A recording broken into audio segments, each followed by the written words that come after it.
Yep.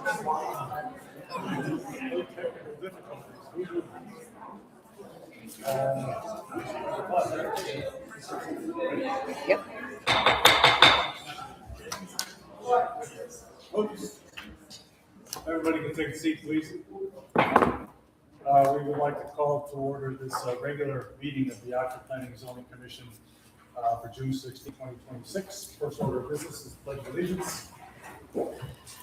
United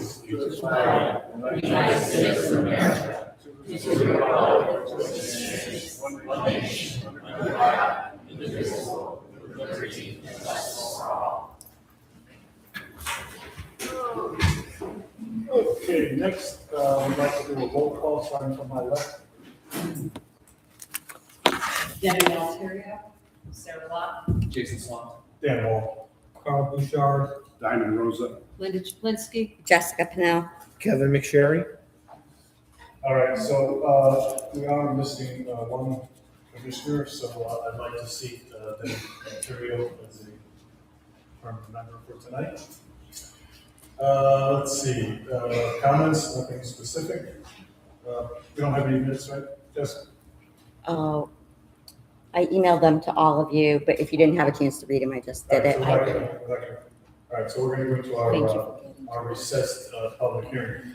Before I do that, I would like to just poll the commissioners. I didn't do it last time. Starting again from my left, is there anyone who has a conflict of interest in this application? no. They all know? Carl Bouchard, no. Diamond Rosa, no. Linda Chaplinsky, no. All right, that was nice and easy. All right, so we are here to hear and see another presentation from the applicant based on our last hearing and some questions and concerns that arose. So I'll turn it over to the applicant. Okay, great. Thanks so much, Mr. Chair. Is this, I don't know if this is. No, the other one Is it works, working? Jason. The wireless one, isn't it? Oh my goodness. Oh, yeah, it has.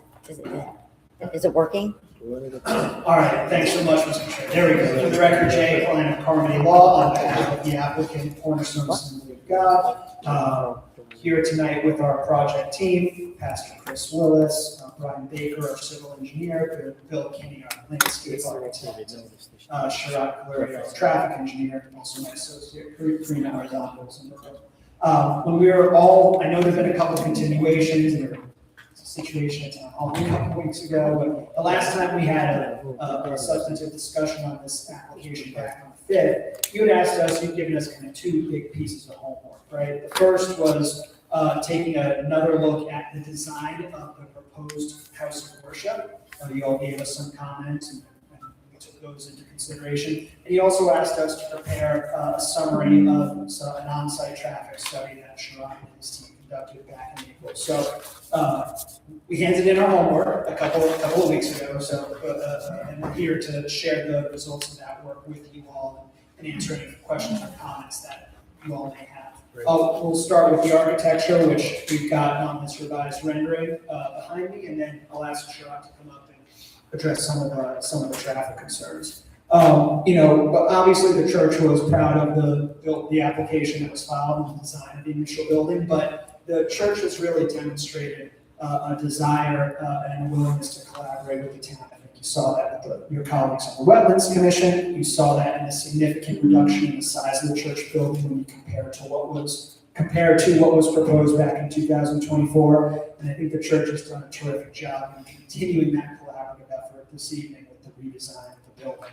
Your charge to us, or to the church, I should say, and our architect, was to come up with something that felt a little more, I want to say, respectful and residential in nature compared to what we had filed and what you saw back on Cinco de Mayo. If you recall that, it had, really a lot of flat roofs, kind of like, I don't want to say grayscale, but maybe more of a commercial color scheme to it. And so we asked our architect to really sharpen their pencils. The church really considered some changes, and you see the proof of that work and that thought in the plans that we received a couple weeks ago in the board that's behind me. Gone is that universal, flat roof element, and we've introduced a number of points of interest along the entire roof facade. We've also eliminated, we've provided some sloping areas as well along the cornice. But I think sort of the biggest thing that jumps out to me when I look at this image is that there's certainly a lightness and a more warmth in the color tones and the color palette that you see on this building than perhaps what you saw back in early May.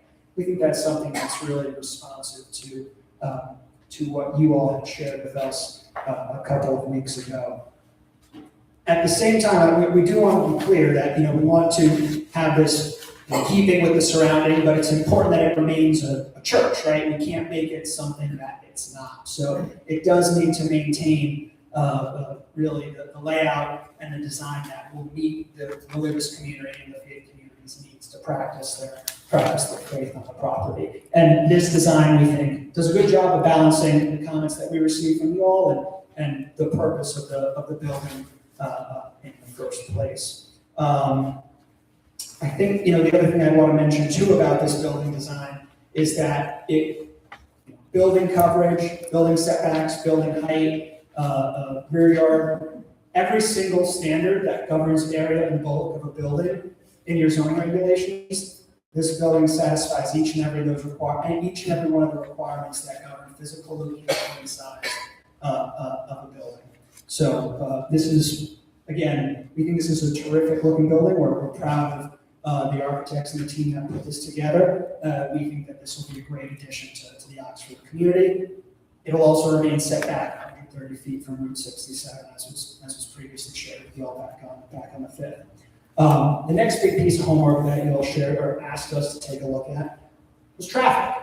And as we mentioned, I think towards the end of the last meeting, Sharad and his team, the traffic report that we received with our filing back in March included some projections based on ITE, which Sharad was able to back up using real-world data from conditions observed during the Sunday morning at the church. Sharad provided that memo to you all a couple of weeks ago, and he's here to share that, share his findings with you guys tonight. So Sharad, can you come on and discuss that?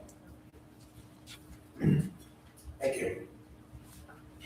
Again, for the record, Sharad Kalluri, Senior Traffic Engineer at the firm of CDM Smith, located in the eastern part of Connecticut. I'm a licensed professional engineer and also a licensed professional traffic operations engineer. Going back to some of the comments from the last meeting, which were based on the March 5th, 2026 study, we had done count at the existing church and to get a handle on the existing church activity. So if you look at the report dated May 12th, 2026, which is the more recent report, as Jay mentioned, accounts of projections for this future church were based on the ITE manual, which is typically what we traffic engineers use for projecting traffic. We went out and did actual counts, and based on those counts, this study was updated based on collecting data from the existing church. So just to kind of go on the first page, we collected these counts on a typical Sunday. We talked to the church and made sure that this was a normal condition. The counts were collected on Sunday the 26th of April. That was the day where we had put cameras on the driveway and observed cars going in and out of the driveway during those times.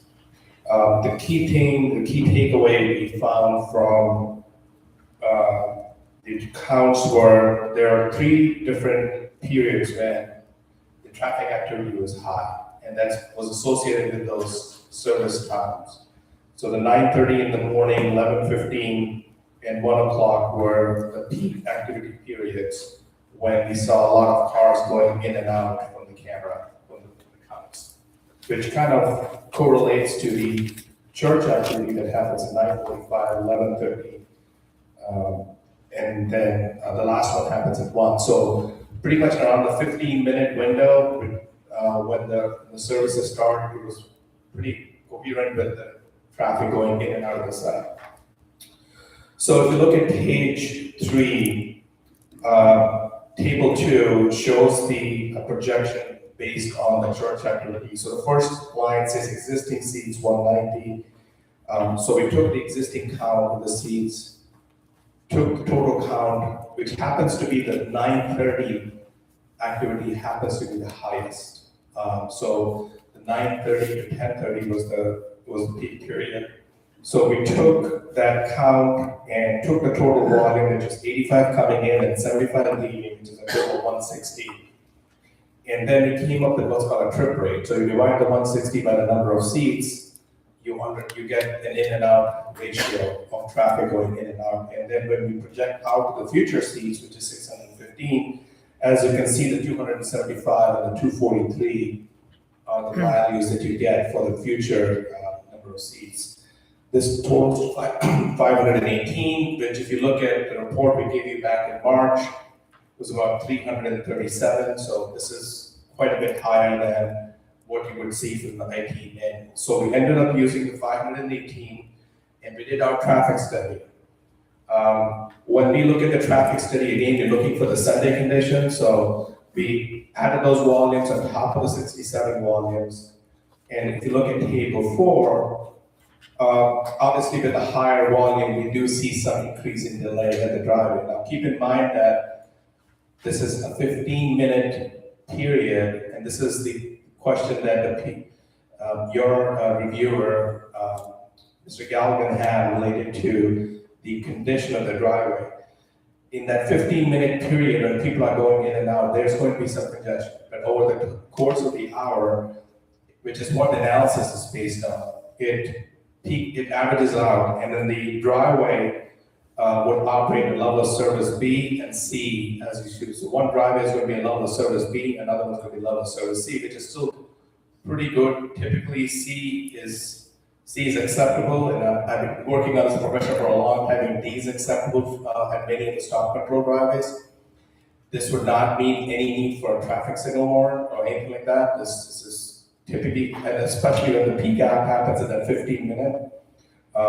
So the queue lengths, which is one of the concerns that we would look at, and this kind of also relates to the questions that were raised by your reviewer, were related to this queue on Route 67 itself, which is, there was some discussion about the bypass lane and seeing whether there's going to be room to provide that. And if you look at table 5 and the queue length column, the queues are less than a car on that left turn lane going into the driveway. So we don't see the need. We also reviewed the Connecticut DOT's highway design manual and looked at their requirements in terms of what you would look at for a bypass lane, and this would not meet a need for the bypass lane. Obviously, the department's going to look at it as well, but based on their requirements, it doesn't meet the need for the bypass lane. In addition to the question about the crashes, so one of the things that is also important to know for doing traffic studies is if the bypass lane will be warranted if there were significant crashes happening on 67, especially with someone trying to make left turns and there would be some rear-end collisions or any kind of concerns that you would have. And when you look at the crash history, which is looked at page 5, the total of, so we look at the last 3 years of crashes or accidents in the corridor. In the past 3 years, there were 3 crashes reported. Again, these are reported crashes. So these crashes are obtained from a statewide repository that UConn maintains. And that's how we collect all this crash data. They come out of police reports and UConn puts them into this database, and we are able to retrieve the data from the database. There were 3 crashes. All the crashes were outside of the influence area. What I call the influence area is wherever the 2 drivers are going in the future. They're about roughly just over 1,000 feet apart, the 2 driveways in the future. So we looked at even 1,000 feet on the other side of the driveway. So we looked at a pretty long distance of crashes. All the crashes were outside of the influence areas, and they were nowhere impacting what these 2 driveways would be. So that's the data we got from the repository. So in conclusion, we still go back to our original recommendations that we don't see a concern on Sunday on those peak activity periods. It's definitely, not going to say it's not going to be worse than that 15 minutes. At that 15 minutes when people go in and out, there's going to be some congestion, but it's not unmanageable congestion. We feel that the level of service still the performance of the driveways will be fine. We don't see the need to accommodate a bypass lane. It's not needed, the volumes are not high to accommodate. We looked at the Connecticut DOT's design manual, doesn't require that, and also the crashes. So we don't see any crash history in this area that would be of concern. With that, I would, any questions? I'm happy. Yeah, excuse me, let me just see if anybody from the commission has any questions. Comment. Go ahead. Page 2 of your report, under existing roadways, says the posted speed limit on Oxford Road in the vicinity of the site is 35 miles an hour. I believe that is incorrect. I believe it's 45 miles an hour in both directions. Okay. I believe it's 45. We'll note that. It affects our 80th percentile speed, so that's kind of where we would still feel that our speeds are within that range of the 85th percentile speed. But thanks for your comment. Okay, anybody have any questions? Not relative to this at all. Nothing for traffic? Correct. All right. Yes. Go ahead. And I apologize, I missed the first half of this Sure. public hearing. Looking at your chart on table 4, if you could just briefly go over what those abbreviations Sure, mean, absolutely. that would be really helpful. No problem. So if I go to if you're looking at the letter, A through F, is that A through D? No, I'm looking at NBT and Okay. NBR. Oh, absolutely. Then- NBT is northbound through, so when we analyze the intersections, it's by direction. So these are stop control driveways, so there'll be stop sign on the church driveways, and the orientation of the main road is what's called northbound. So in stop signs, what happens is, the main traffic doesn't stop. The traffic that stops is the driveway traffic. That is where, if you look at the church driveway, driveway 1 and driveway 2, you'll see the delay numbers are higher compared to the main road driveways. And that's what creates that level of service. Level of service is measured as a report card from A to F. A is good, F is bad. And that's why you see the delay on the driveway, and that's what's assigning that level of service to it. And you can kind of see the main road, which is northbound and southbound, is really good level of service because they don't have to stop. They're always moving. And so when we report analysis in the traffic study, unfortunately, we have to do this table this way, is that's how the typical traffic study is done. We have to make sure we account for all directions. And that's why we have all those aberrations. So under Oxford Road, Route 67, I understand NBT is northbound through, NBR is Northbound right, northbound right. And what is SBL is Southbound left, southbound through, WBL is westbound left and westbound through. Okay. Westbound right. I just noticed that southbound is turning left. Mhm. That delay is 8.4, whereas the other delays are 0 on Route 67. That is true because the southbound is not stopping. And northbound is not stopping. The only people who are stopping are the left turners going into the driveway. So they are basically going back to the whole discussion of the bypass lane. Those people are waiting for the traffic in the opposing, they're yielding to the traffic in the opposing direction. So the 8.4 seconds in both cases is the delay they are getting at this, waiting for that traffic. So those southbound throughs could be piled up behind the southbound left turn.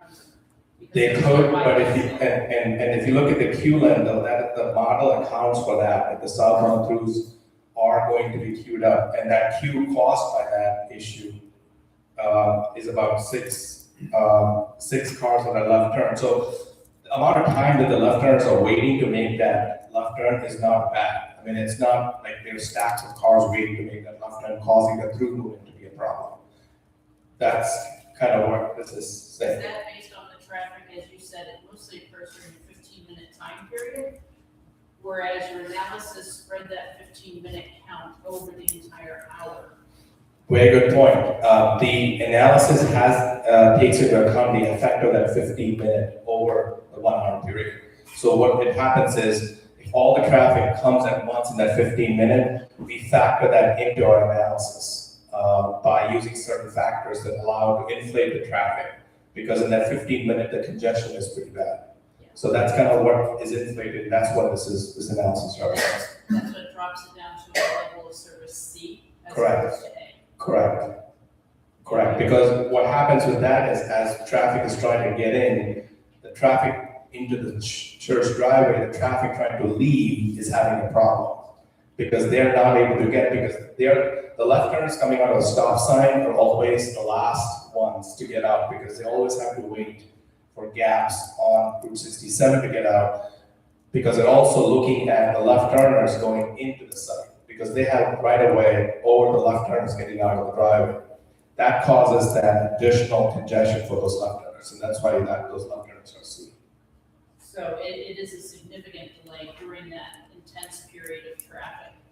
It is much higher than regular times, but it's still a C, so it's still an acceptable level of service. Now, it's very hard to predict every specific Sunday how that queue is going to be or how people leave. But this again, because we based it on counts on that Sunday that we counted, it's a function of that Sunday. Now there's a different Sunday where the volumes a bit higher or lower. There could be some fluctuations, but that's kind of how we base it on the counts. We ideally don't count every Sunday of the year. We only count some, and that's why it's very important for us when we go out and do put counters. We're counting a typical Sunday. Not counting Sundays that are either lower or higher. Thank you. Thank you. Any other questions? Yeah, I do have. Go ahead. Did you want to go, Diane? I can go first. Okay. So I'll go back to our last hearing and just restate that I do have concern that we've got traffic coming from opposing directions out of both of the exits. And I'll say again that I think that's a recipe for something bad to happen. There will certainly be overlap with your ingress and egress. And I mentioned this last time as well with St. Thomas and Rich's Ice Cream. One question that I had is relative to the use of that cafe. I'm curious to know how many people tend to stay behind for fellowship after each of the services, because that will certainly either add or detract from the traffic flow going out. You could have more congestion. It'll be a little bit later time if people hang around, if that's the case. So I'm just wondering not everyone moves like a sheep through the turnstile. So I'm just curious on what the lingering looks like and what impact that might have on the ingress and egress. So I can answer the first question, and maybe I can ask someone from the church to answer the second part of that in terms of the cafe. So related to the two driveways and the functionality of the two driveways, right now, they are planned to be allowing all movements in and out. They're about over 1,000 feet apart. And if you look at figure 5 in the back of the report, in that peak time when people are going in and out, the church driveway, like 1, which is the driveway that people are going to turn left off, 24 cars turn left. And at the same time from church driveway 2, 24 turn right. We feel within that distance of 1,100 feet, we don't see any concerns with conflicting traffic. And in an ideal situation, both driveways, especially when it's a congested time, it's best to have both driveways allow functionality for all movements to happen, because it helps distribute the volume better between the driveways. Because if we start to restrict turns in some of these driveways, the pressure will build on the other driveway to take all those turns. And I think these driveways are not as close to each other. If they were very close to each other, there would be a concern with those sight lines and conflicting traffic like you mentioned. But given that they are about over 1,000 feet apart, we feel that traffic would disperse quite well, that there should be any concern with those conflicting movements. So then one of the points I made in the last segment of the hearing was to dedicate one of the exits northbound or east, whichever, and the other to be in the opposite direction. You don't see any benefit to that? The benefit would be that you potentially prohibit certain movements at the driveway. So the one that you said, you only allow right turns. the benefit there would be someone trying to get into that driveway turning in would benefit because there's no left turns out. But there's also the concern that someone leaving out, and there are a lot of people wanting to go turn right, which is what we have is a 50-50. That driveway potentially could back out quite a bit because all the right turners are going to that driveway. Similarly, on the other side, the left turners, the delay that you saw now is going to go predominantly quite high on that driveway if all the left turns were made out of the driveway. So potentially that queue could back into the parking lot or much larger because the left turners can't make that turn on the other driveway. I think the spreading of the traffic between the two driveways, and given that the two driveways are not close to each other, if they were close to each other, like maybe less than 500 feet, that influence would be exactly what you just said. Someone trying to turn left and someone from one and turning right. There could be potential confusion of who's going first. Here being that far out, we see that traffic will probably disperse, and I think it will help overall circulation and directing traffic to the appropriate driveways, if needed. And before we go on to my question about fellowship, and this will be for whoever answers that question as well. We've been focusing on Sunday, but there are going to be other activities throughout the year that are going to impact traffic flow. Right? You've got youth group, you've got prayer groups. The holy days are going to be significant, right? The high holy days in the spring, the Christmas season. You're going to have a capacity in that sanctuary now to accommodate the entire population as it's been projected to grow. So Pomerog may not even be a need for the congregation any longer because you have capacity. So I would like to make the request that we have a full inventory of all the activities expected, right? Expected and speculated. You're going to have fundraisers throughout the year. You're going to have church dinners. You're going to operate just like any of the other churches in town. I think we need full visibility into all of the traffic patterns on that stretch of road. You know, what I would say to that, and then I'll invite Pastor Chris up to follow up. We have focused on Sundays because that will be the most intense, that the use of this site, that's when the most intense use will take place, right? And that's common practice for any sort of zoning development proposal. You look at, I don't want to say the worst case scenario, but the busiest time perhaps is the better way to put it, so that you have an understanding of the maximum impact, if any, that will occur. So you all have those numbers. What Sherrod has prepared is answers that question of what is the most significant traffic impact that will occur. You know, something that I believe was discussed at the last meeting, you know, if this commission, well, before I get to that, you know, I do think Sherrod's point is well taken about the distance between the two intersections. That's a significant amount, over 1,000 feet between the two driveways into this property. So that should give you comfort, and you know, restricting either one of those to a right out or a left out could actually have an adverse impact rather than having a beneficial impact, which would obviously be the purpose of any sort of condition that you put on to a special exception that was issued. So, Pastor, I don't know if there's anything else you want to add. Sure. Hello, everybody. So your question was about the fellowship afterwards. Yes. Identify yourself for the record. My name is Pastor Chris Willis. I'm the pastor of Cornerstone Church. Thank you, Pastor. Currently we have fellowship, but we shut it down right at, like, as soon as church starts, we close it and we don't open it again until after we empty the parking lot, and then we invite the new congregation in. We have about a half an hour buffer in between the services, and so that would typically be our practice. However, if we did leave it open, in one respect, and again, these are, we're just postulating here, but allowing some people to visit after the service could actually alleviate some of the immediate traffic, because they would, be sharing coffee. Or it's not a full-blown sit-down cafe like food. It's a muffin and coffee, but it could delay the exodus, the mass exodus. So I think in both scenarios, we work really hard. We already have a very well-trained parking team team that's in the parking lot the entire service that are taking care of making sure everybody's getting in and out safely, and they're very committed, so we would just continue that on. And then on the, as you mentioned, like the high and holy days and the Easter and Christmas, of course, there's going to be an influx, which is why we have to rent. Part of why we rent Pomperog is because we do one service as opposed to our 3 services.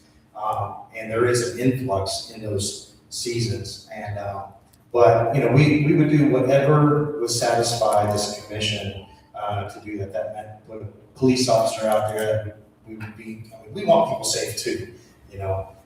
So we would do whatever we needed to do to see that happen. And that's the thrust of where I'm heading, which is why I continued with a full inventory of the anticipated services and attendance throughout the year. You know, the number of fundraisers, the groups that meet there, the youth groups, the prayer groups, et cetera, because all of that impacts 67. If you're doing things after the traditional workday, that impacts 67. You're doing other things on the weekends, that impacts 67. It's not confined to Sunday, and it may not be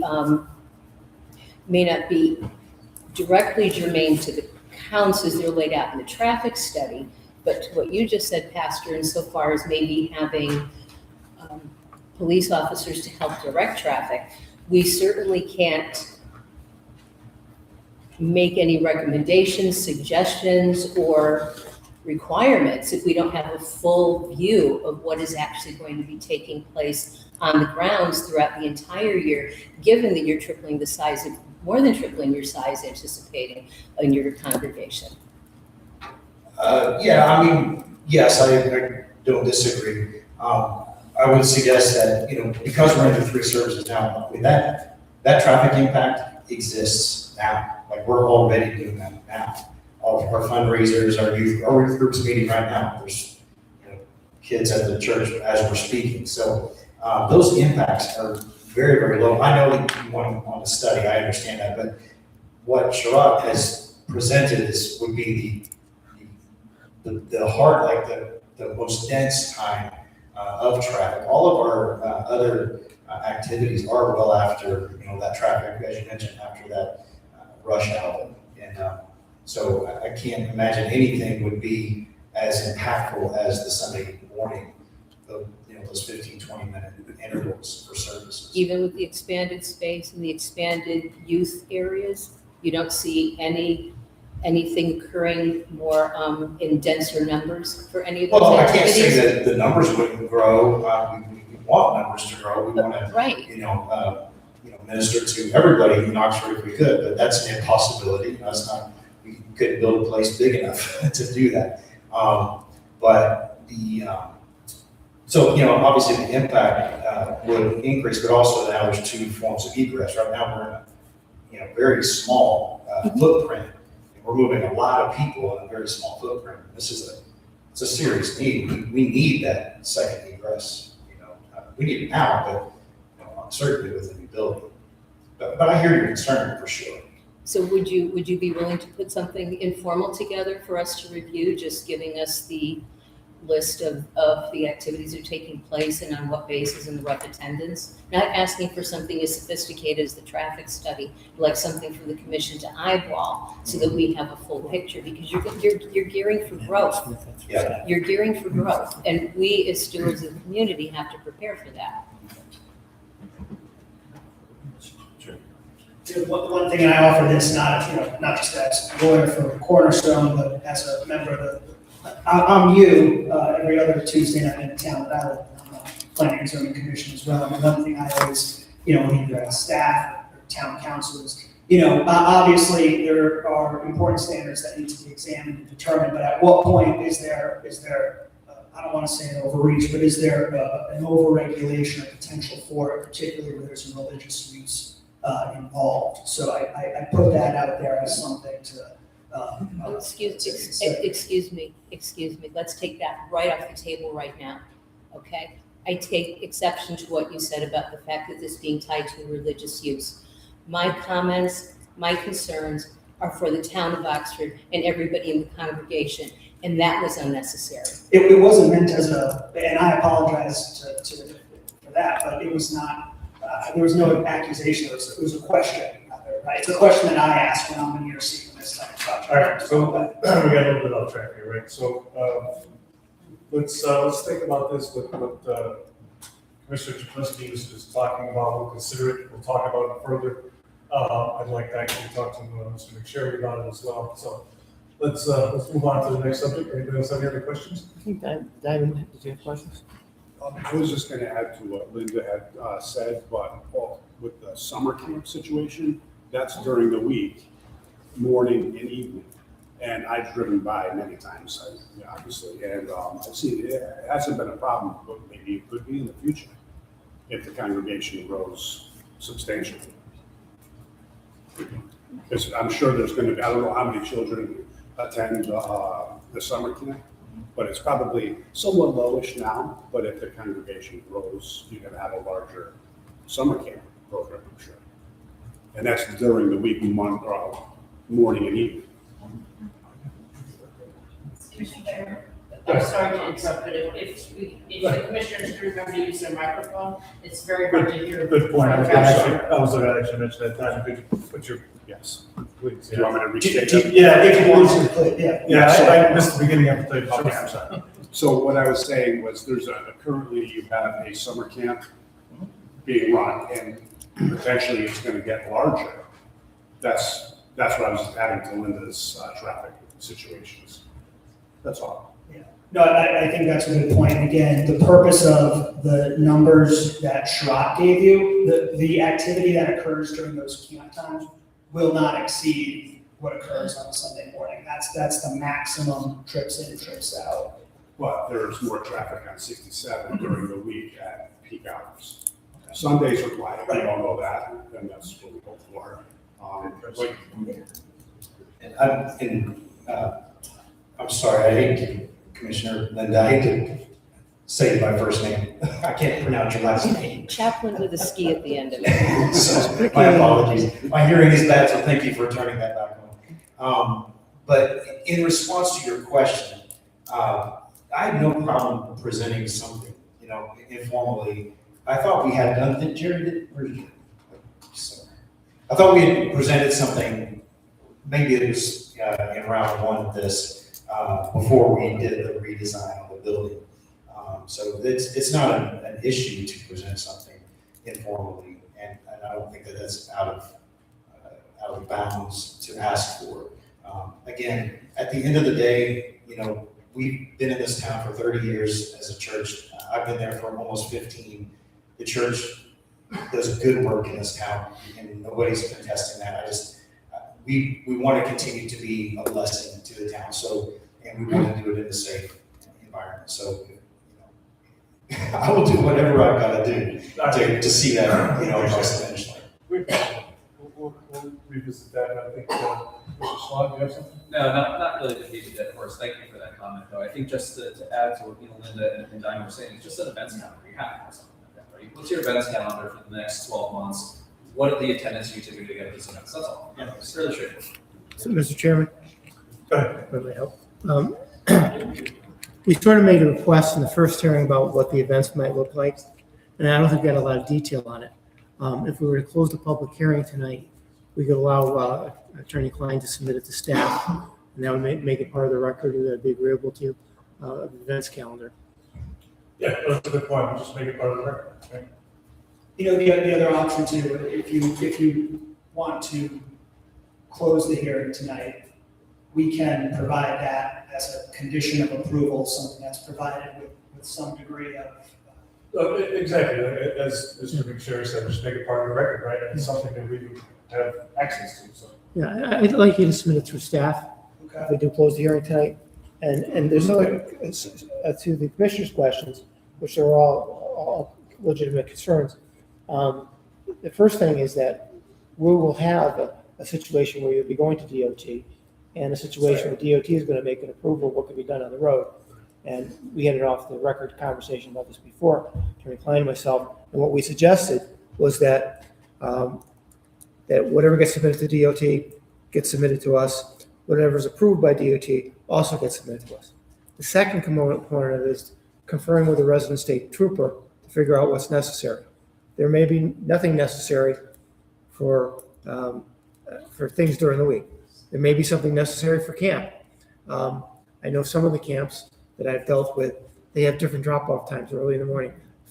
They're taking care of people's work schedules. Right. So someone comes in at 6 a.m., someone comes in at 9 a.m. And there's also different discharge points. So you don't have everybody going out all at once. I don't know if your camp is similar like that, but I know camps I've dealt with do that. So you're not going to have the same sort of capacity of people coming in for a service all at once, because the service is that time framework versus a camp, maybe a little bit different time framework. Now, Mr. Bucieri makes a great point, right? And again, we'll make it part of the record, and we will take that into consideration. If there's things that we feel we need to have, we'll come back to you.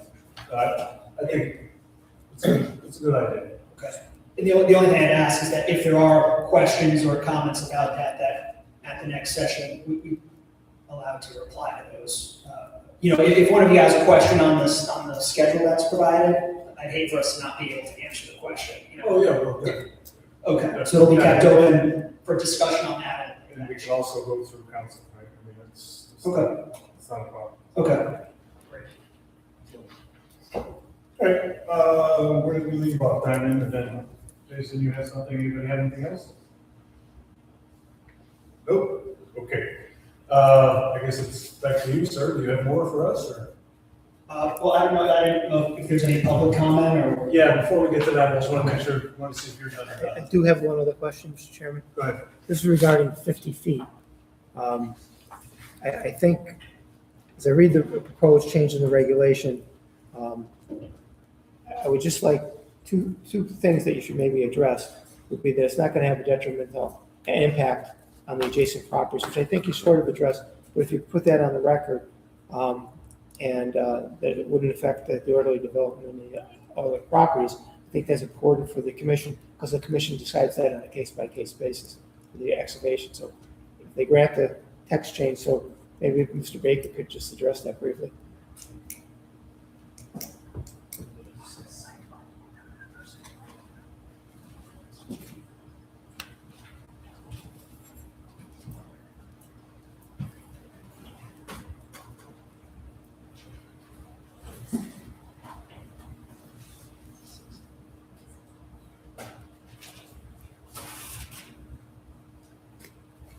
For the record, Brian Baker with Civil One, licensed engineer. So the reason we're asking for the text change is for excavation for parking area within 50 feet of the property line associated with Route 67. So it has no effect on any other properties, no effect on 67. And the way the text is written, it's still part of a special permit. So if that text changes, another application comes before you, it's a special exception application. So it doesn't become as of right the way we wrote it. So it's just, you still get to look at it. It just gives us the right to put this parking in this area. We still have adequate sight lines.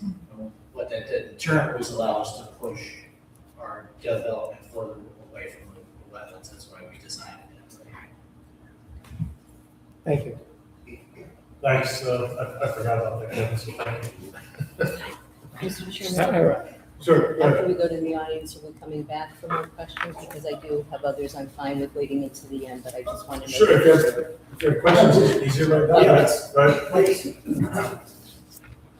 So, just to say out loud, in looking at all the plans, everything in your site placement, everything anticipates that all of your requests are going to be granted. Yes, Okay. it's drawn to, yes.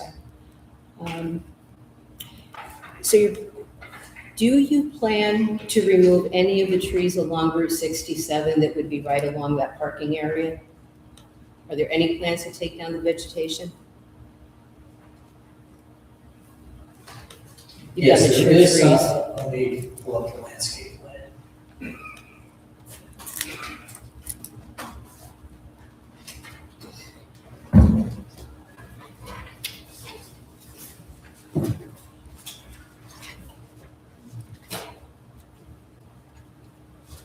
Yes, there is some clearing associated with the proposed sightline. So for the northern driveway looking to the left, we need to clear some area within the right of way there, but that's gonna be supplemented with new evergreen buffer plantings all along on our property outside of that.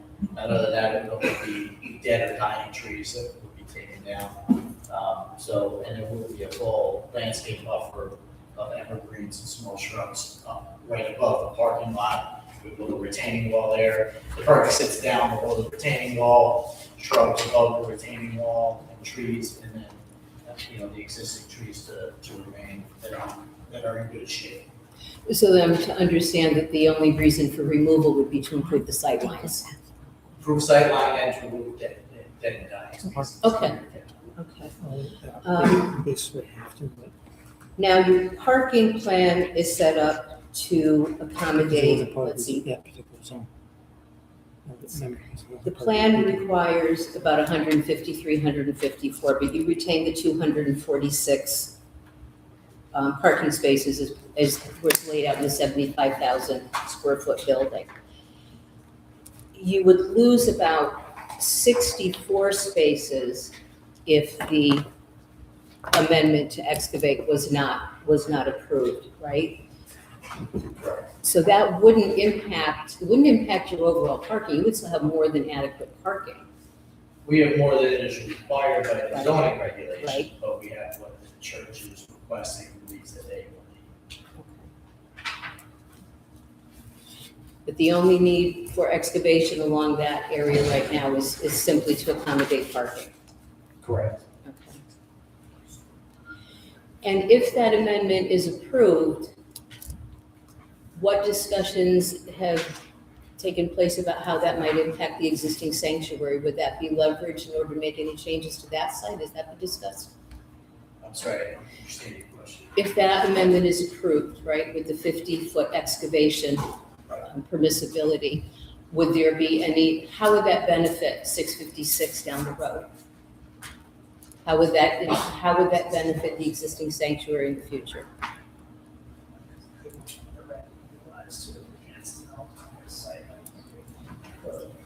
I mean, the parking that is in the right of way that we're talking about excavating for is not close to the existing building, so it doesn't have, there's no sidewalk proposed, between the two locations, just a driveway, so any parking here is gonna be, for the new building. Understood, but when the cover letter that you folks submitted, the supplemental, it was the first time that I saw both of those parcels linked in the same subject.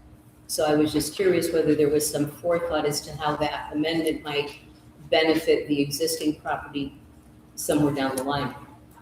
There's nothing obvious to me that would provide any benefit to the property, and if it did, if the plan came about where we wanted to excavate within 50 feet, we'd have to come to you with a special exception application.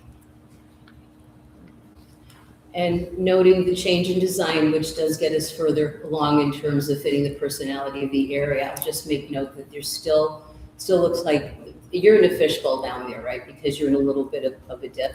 So I believe the mechanicals are still going to be visible from the road, which is another reason I asked about the tree line.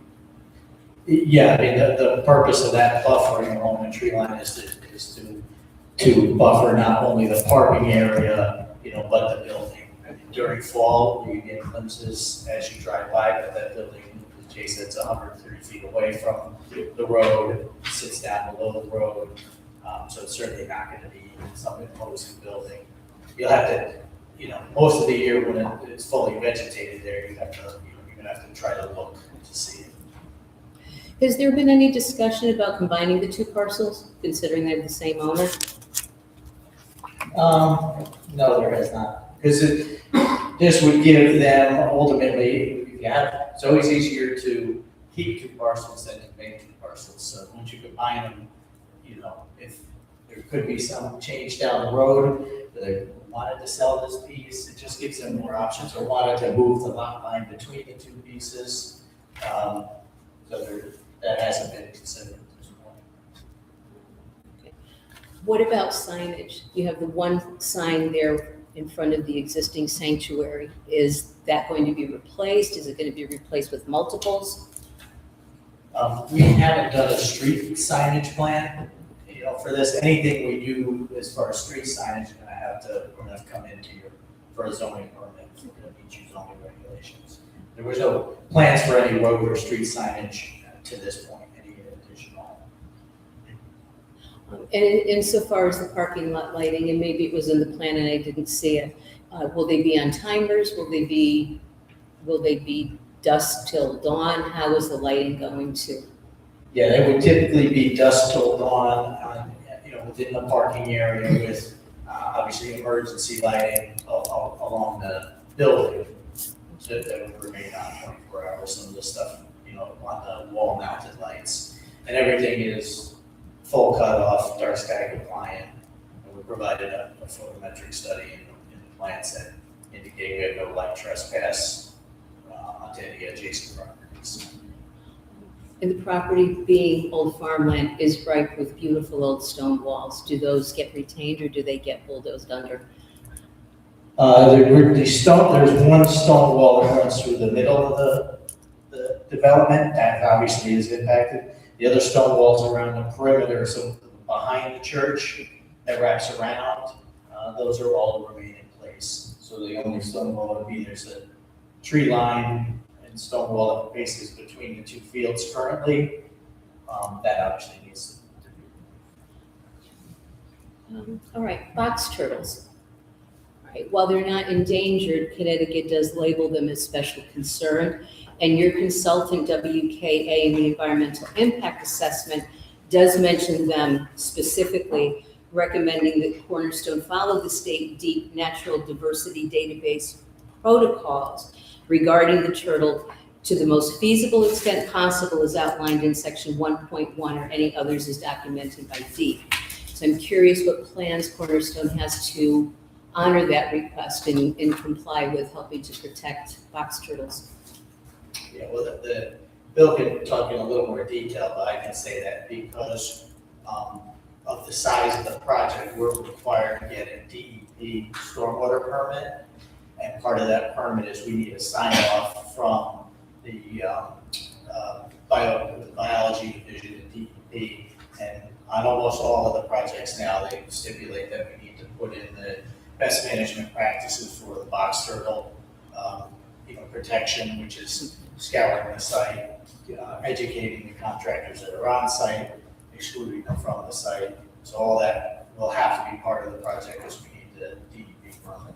Okay, and I presume that'll go for any other wildlife that might be especially concerned. I know that the study itself did not feel that there was anything of detriment, so to speak. Yeah, there's nothing on the DEP, the NDEP mapping, the natural diversity database mapping. And the way the DEP permit is set up now, when you put in the address of the property and you indicate where you are, it automatically knows and triggers and says, throws up a red flag and says you can't go any further because, talk to the biology department and figure out The red what's lights. there. Yep. So there's no self-screening, Okay. to say, so it automatically triggers and then we'll work with, the people at DEP to address.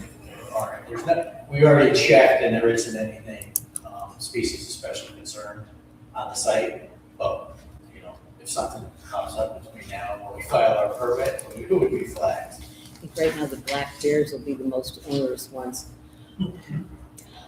In the May 5th conversation, the public hearing, when there was very good discussion about the zoning map change, and sir, you had mentioned that if it does not pass, it would be an impediment to future uses. Can you elaborate on that, please? And Brian, please feel free to jump in for whatever I'm missing. In thinking about why should the zone change be approved, I thought of something that I did not discuss yesterday. I think maybe that was a general comment, and to be more specific with you all this evening. There are really two interested parties that are impacted by a zone change, for the better if it's approved and for the worse if it's not approved. Obviously, the owner of the property, but I think it's also the folks who are charged with regulating the property. I won't speak for Jess or Kevin, but I've had to work on a number of split zone properties, and it's always a lot of, there's a lot of confusion on both sides about which standards apply to which part of the zone and where's the setback. And this one has the height of 4 stories, this one has a height of 2 stories. How does it work? I think the biggest, that's another general comment, but the biggest specific challenge, I think, for both parties on if the property were to remain split zones, is on coverage. So the portion of the property in the Res A zone is back here, and the Res A has a cap on building coverage, the amount of your property that you can cover with a building, right, the box. What it does not limit is impervious coverage, which is building coverage plus hardscape, parking lot driveways, things of that nature. The OPD limits impervious coverage in general. It's a more, I don't want to say one, I think it's a more comprehensive look on how a property, particularly with environmentally sensitive resources, should be developed. So what approval of the zone change does,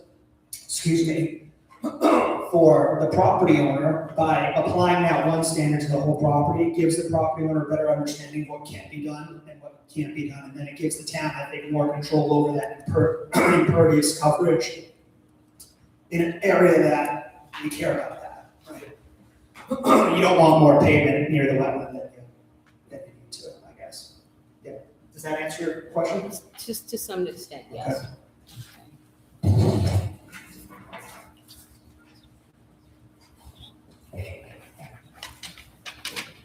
Just want to touch on water capacity briefly.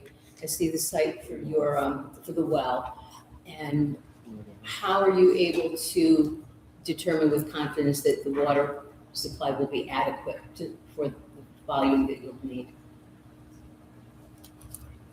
Yeah, so we will need to drill test wells, and there may be more than one well required, but Okay. we've never had a situation where we weren't able to accommodate development on well. And I see that you have sprinkler and fire holding tanks to capacity of about 50,000 gallons each. How are those going to be filled? Those would be filled off of, well, they'll initially be filled with, by a tanker. Okay. Right, and then hopefully they never get used. Right. But they'll need to be monitored, and, at least annually, and then topped off. Should there be any evaporation, or, we check for leaks. I'm sure there's a full, since these are the plans for permitting and not for construction, there'll be a full, detailed design. Those are the correct sizes, but with all of the correct piping and pump sizing, all that is a big ticket item to design, so that typically takes place after a zoning approval before a building permit. And we've had discussions with the fire marshal about the layout, and he agrees with it. We get the concept, and he wants to see the final designs when we come in for building permit. And how about storage for potable water? I didn't see anything. I know, there wouldn't be storage for potable. Okay. And for your sprinkler and your fire tanks, are those will be above ground or below? Below ground. They'll be below ground. Yeah. Okay. All right, thank you, gentlemen. I don't have any other Mr. questions. McSherry has something, go ahead. It's real quickly, back to the site plan, where the property is shown as being divided. In the parcel to the right of the plan, there's a building, correct? I'm sorry, to the existing building? The existing building, yeah. Yeah. So what's the square footage of that building? Roughly. The existing 4,000 square feet up, 4,000 down. So if you're to combine the two, you would be over the 25,000 square feet limit. So there'd be no need to want to combine those things in the future. Matter of fact, keeping them apart, to all the reasons that Attorney Klein and yourself have said, Mr. Baker, are accurate, and that keeping it separate is something that you wouldn't want to mess around with. And to your zoning issue, the uniform zoning issue, it just makes sense for the town to act in this plan of conservation development. I know when a piece comes from another piece that was residential in nature, I don't think we'd want to keep that as residential in nature because that there could be a residential use put on the property. And I think making it a uniform OPD zone makes more sense for the commission because that's what I think our plan of conservation development would want us to do in our future plan of uses, is the combining a piece that is now part of this larger piece. So that would be a common good sense zoning decision. So just to have that in your minds. All right, thank you. Yeah. I think what we want to do now is, this is still a public hearing, right? But we do have a certain amount of correspondence specifically regarding this application. So we'd like to address that first, please, and then I'll talk about the items. So, to you, Mr. Secretary. I have a letter of the town engineer, James Galligan, Mathis and Young Engineers, dated June 12th, directed Mr. Daniel P. Wall, Chairman of the Planning and Zoning Commission in Town of Oxford. Reference, Cornerstone Assembly of God Church, Oxford, Connecticut. Dear Mr. Wall, Mathis and Young Engineers, Inc. are in receipt of a revised traffic report for the above referenced project. The analysis provided determined that the level of service for patrons leaving the site will drop to a level C, causing delays for patrons after church. The Connecticut Department of Transportation will need to provide the requirements necessary to alleviate the traffic impact of this project on State Route 67. If you should have any questions, please feel free to contact me. Sincerely, James H. Gallagher. I also have 5 letters from Town Oxford residents, all in support of this application. I'm not going to read them all. I'm just going to tell you who they're from. And they all are very much in support of the project and the approval of these 3 applications in front of us. The first one is from Bill and Diana Vormcall from 5 Snyder Drive, Oxford, dated June 16, 2026. The second one is from Brian Blakeman, 16 Great Oak Road in Oxford, dated June 1st. The third one is from Marissa Hillman, 2 Sarah Drive, Oxford, Connecticut, dated May 11th.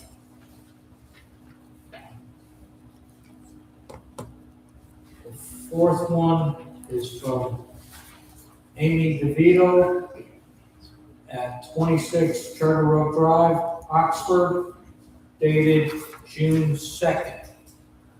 And the fifth and last one is from Suzanne Murphy, 67 Shelton Road, Oxford, Connecticut, dated June 1st.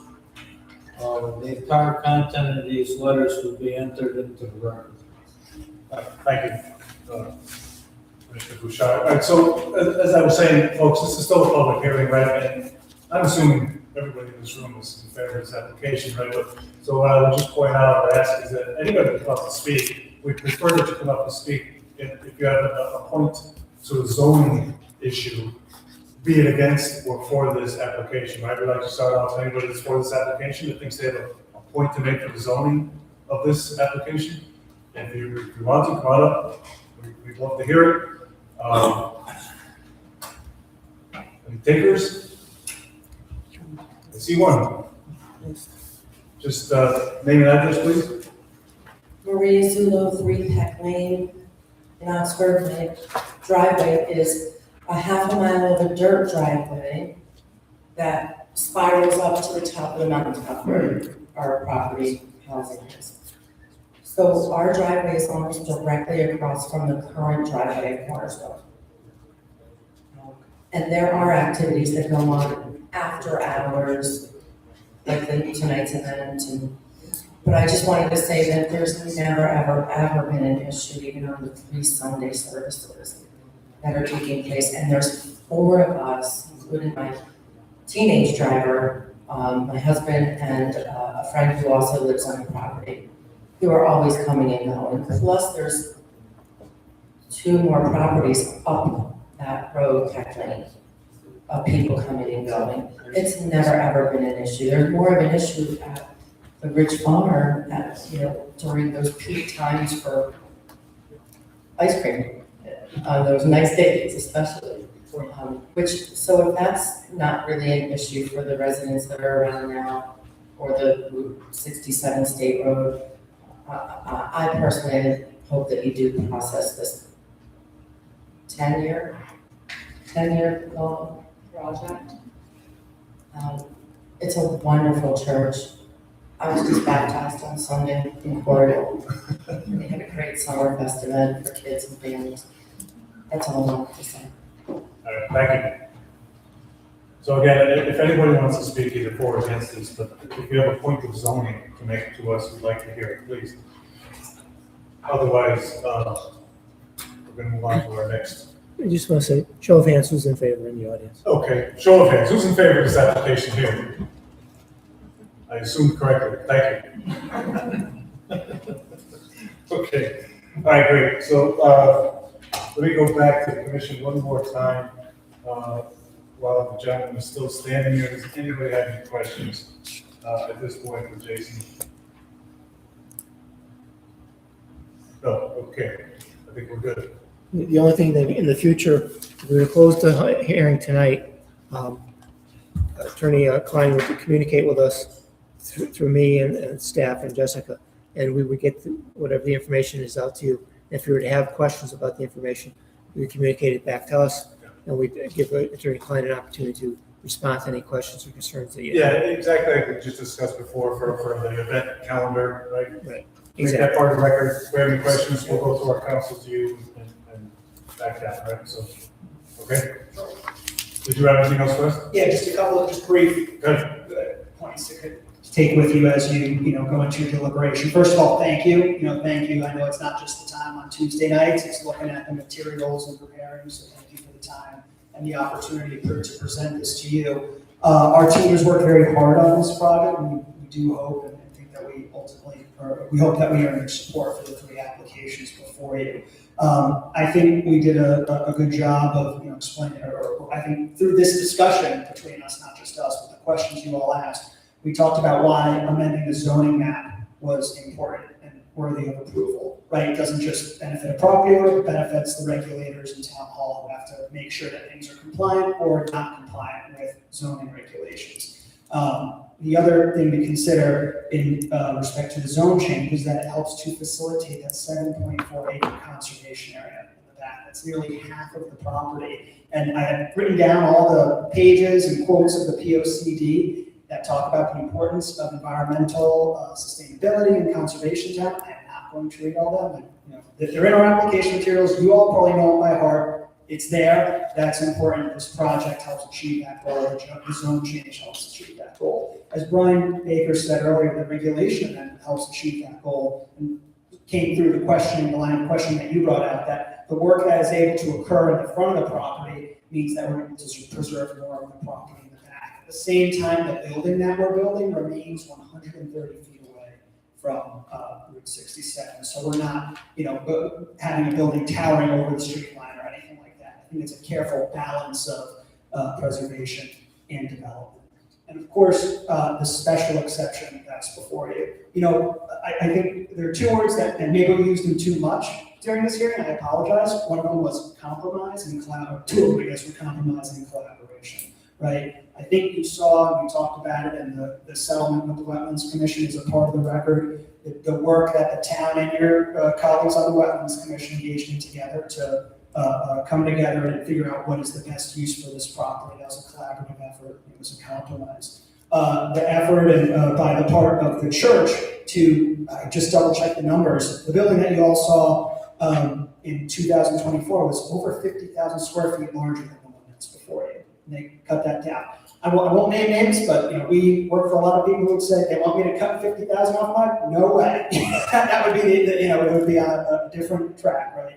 That's not. The church said, all right, let's figure this out. Let's do this the right way. I think you heard Pastor Chris say a couple of times tonight, a couple of times on May 5th, I want to do whatever it takes to do this right. And I think you should I know you should take him at his word.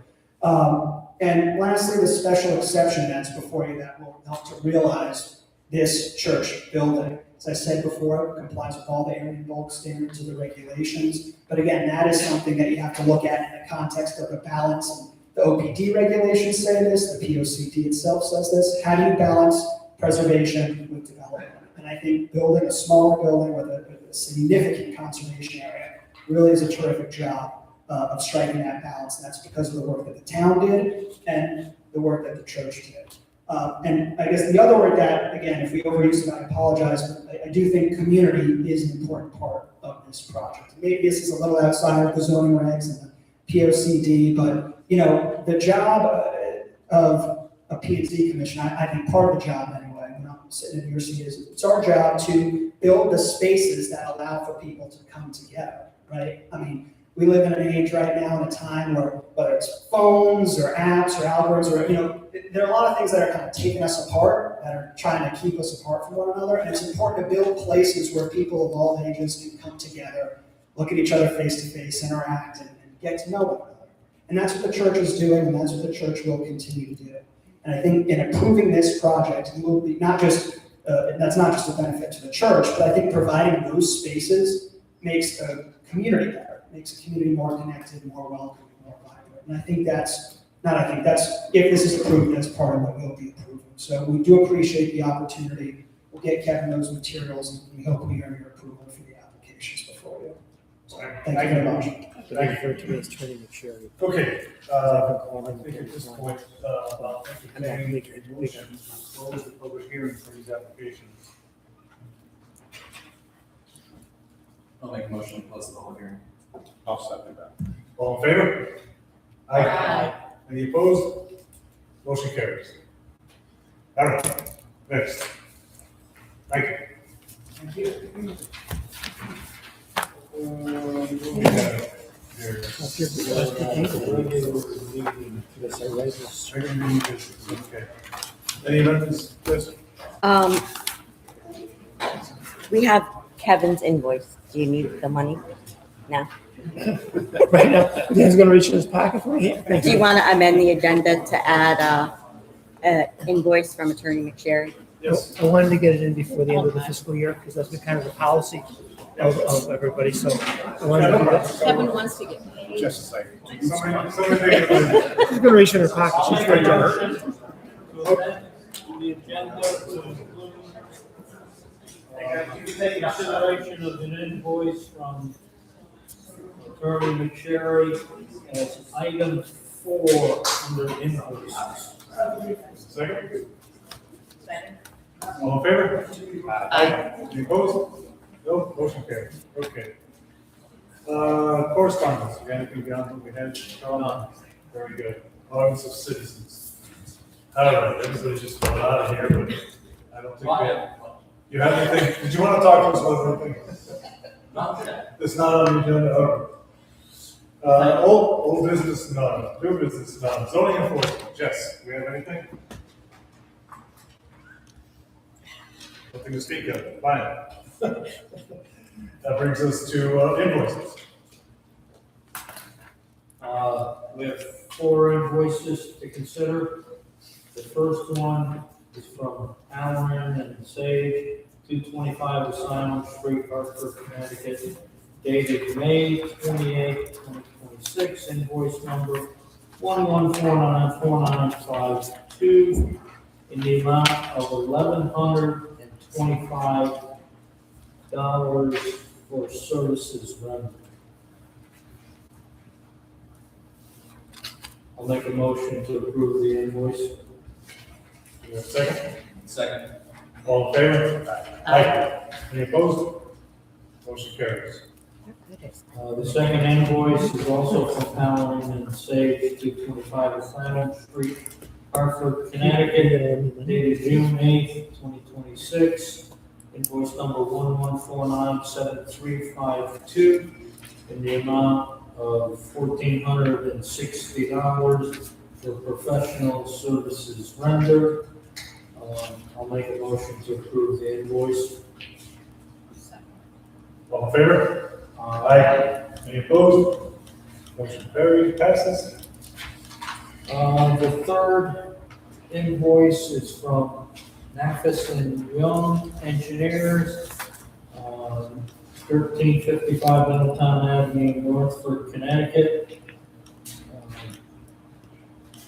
Dated 5/31/2026, invoice number 113-26, in the amount of $680 for Oxford Greens inspection. I'll make a motion to approve the invoice. Second. All in favor? Any opposed? Motion carries.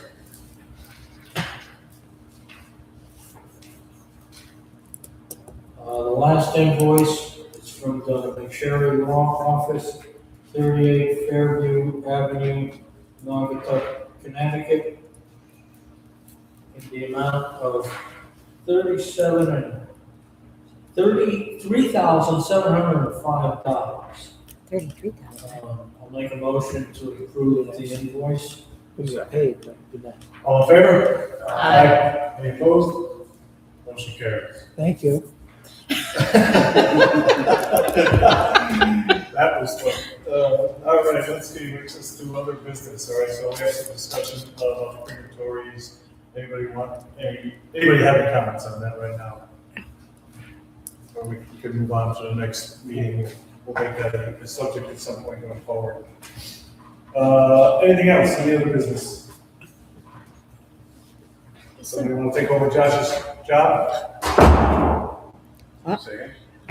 Somebody want to take over Josh's job? Wait, Linda wants to say something. Where are we in terms, I know the last meeting we talked about how we're going to approach the regulations, right?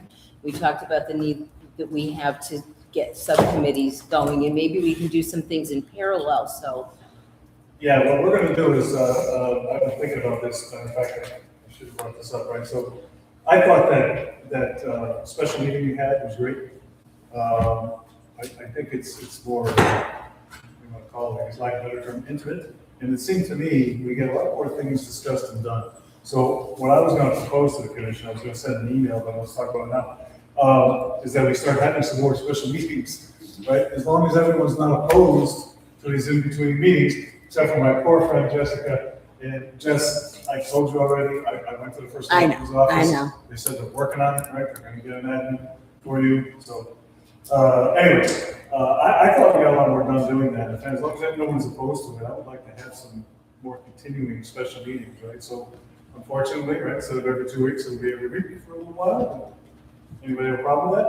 As needed, correct? As needed. No, as needed, yeah, no, absolutely. But Mr. Chairman, would this be instead of having subcommittees? So it would be all of us working on yeah, everything all at once? basically, yes. To me, we did a very good job. I thought, everybody think that? I thought the same. You're right, it was more intimate, we were able to hash things out because we came together, we were focused on an item. Exactly. I agree with that. Yeah, exactly. I think we can pump things up faster. We've got to And I did ask everyone to contribute, and their information and their thoughts, and Carl did get some stuff over.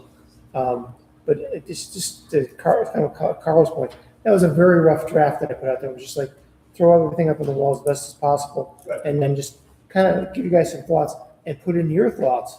I didn't really address the whole Route 67 corridor moratorium at all, because that's something that's going to be affected by all this. But I think everyone sitting down and talking about it surely makes sense. Yeah, let me make one thing clear too. So let's do, for instance, we decide to do one next week, right? It's going to be for a specific item, right? Maybe it's going to be crematoriums, right? We're just going to go in, deal with it, and deal with it, right? Or maybe it's going to be moratorium, maybe more discussion on that. Maybe it's going to be the regulations, but that's how I see it, right? We're not gonna bog ourselves down in these meetings. If it's gonna be an item, let's get in there and discuss it, deal with it, hopefully, deal with it and move on, right? So I think that's what I have in mind. if you take it step by step, I think that's the best way to do it. Excuse me? Taking it step by step, Yeah. you know, here's a section of the regulations we're looking at. We need to make some changes here. Right. And take a look at it, and then do we make the changes? And, or not, because you could look at a regulation, Maybe sections that are. we're not, we've got some sections that we recently updated. The entertainment section, we don't have to do anything with that. Yes, we do. With the, with the. We gotta add what the fee is. Oh, the fee. In advance with what offerings we're going to be meeting. So for instance, if we know at the beginning of the month, just because it's very difficult to plan without some Absolutely. foreknowledge. Absolutely. Yes. Absolutely. And top it. And that would be. Right, exactly. Right. Yeah, exactly, because again, I don't want to bog us down for those meetings, right? I don't want it to be like this meeting where we have multiple things to consider. I want it to be whatever we feel is most important, hanging over the moment. Just really hanging out. Get it, hopefully deal with it, next, get it, deal with it, next. That's what I had in mind, will it work? Let's see. The only, I'm sorry, go ahead. I just wanna, I'm on the charter revision committee, Okay, and I have been since the beginning, and we meet on off Tuesdays at 5:00. I mean, I don't mind staying, but you would meet around 7 or 6 or 6:30. Good point. Start out. What does everybody think? As far as I'm concerned, the earlier the better, but whatever works for people. You know? 7 works. 6 o'clock is okay with me, you know? Yeah, but I can see that. 5 o'clock's okay. All right, so I like all I Carl's heard numbers. Linda say 7, I heard everybody else say they don't really care, but 6 or 6:30 would work, but, I mean, 7's fine by me too, so. Well, I don't want to be the fly in the ointment either. No, And if everybody is good with another time, then I'll do my best to accommodate. I'm not going to be the, I'm not going to be that one. It's easier, 7 good? 7 works. All right, so let's plan on 7, let's see how that works, all right? And if we have to, we can change it. Well, if we ever get to a point where you want to meet as subcommittees on a specific item, we could meet prior to the meeting. It'll be me and Carl, because we want to come early now. But They're your standing subcommittee on all topics, right? yeah, but if that might be something that may work, and then that subcommittee can then present to the whole group, that's, as you work things out. Good point, Okay, so, great point, yeah, thank you. Yeah, all right, so let's, go with 7, and okay, we'll 7 and we'll see how it goes. subcommittees can be rescheduled at any time. Right. So if we do a special. The other thing is, if Jessica has a conflict, we can just run the tape. Yeah. That's true. So we can just do that, and then Yeah, 'cause you're on. presumably we're gonna have something in writing in front of us, that'll be really the record, and any comments we make on it, we can note it in the record, and then we're updating it next meeting. Last question, promise. Go ahead. Count on it for next week or no?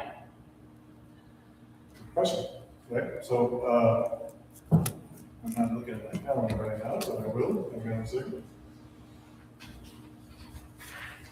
what are we looking at here? We're looking at the 23rd, right?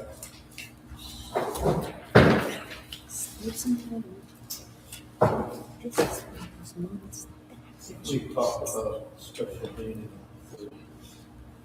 So you Did- can didn't catch we? your breath. Yeah, when does everybody feedback due on the, It's due on, That's due by the 23rd. right, it's due on the 23rd. due on the 23rd.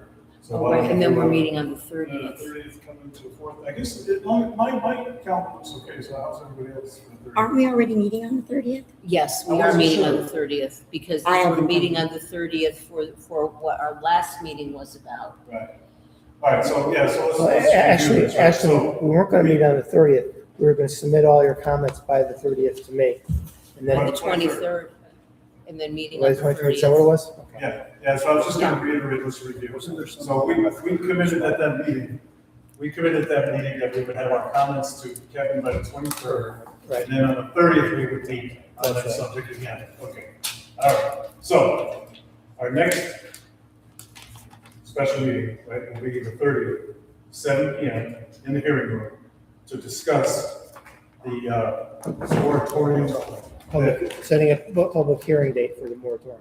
and setting a public hearing date out of that meeting. Correct. So all our comments need to be into Kevin. So Kevin could put something together for us. We'll discuss it that night and set a public hearing date that night. That's what we agreed to. Okay. I will double check to make sure that the room is Hearing room? available. Yeah, we'll just break it to the first selectman's office. Okay. I mean, there's that room too. Room there? I'll make sure there's a room available. We have to- So no special meeting on the 23rd. No. The next one is gonna be the 30th for the moratorium. Correct. No special. No special, and then we'll start to plot our next one for the topics at hand. Okay, so Correct. you get a Tuesday off from zoning. I knew there'd be some plotting involved. I have some Plotting. plotting. Plotting, there's always plotting. Always plotting. All right. Who's on first? Now, somebody want to make a motion? I'll make a motion to adjourn. Second. All in favor? Aye. Any opposed? Done. Thanks, folks. I think that was a good hearing.